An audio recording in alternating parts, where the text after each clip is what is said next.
Shabbat Shalom.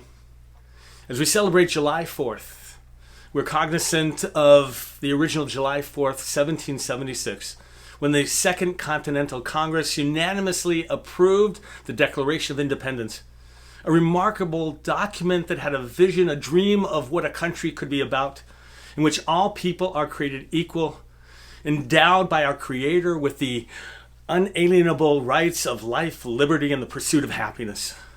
What a remarkable dream they had.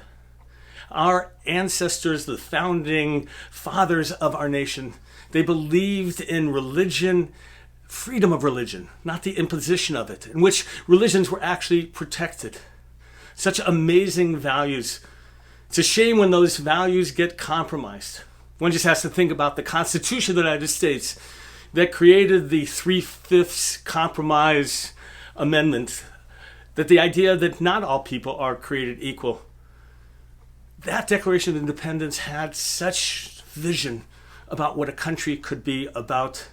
It's a shame when we end up compromising, when we end up in conflict, when we can't come together to achieve that greatness. I always think about the potential of what we have. July 4th is a reminder to be proud of our accomplishments, but also to think about the future and how we can bring our citizens together to see the divinity in one another, that each of us are made in the image of God, and the potential that we all have to make this country a great country.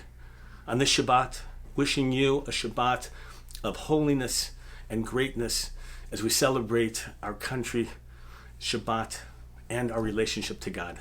Shabbat Shalom.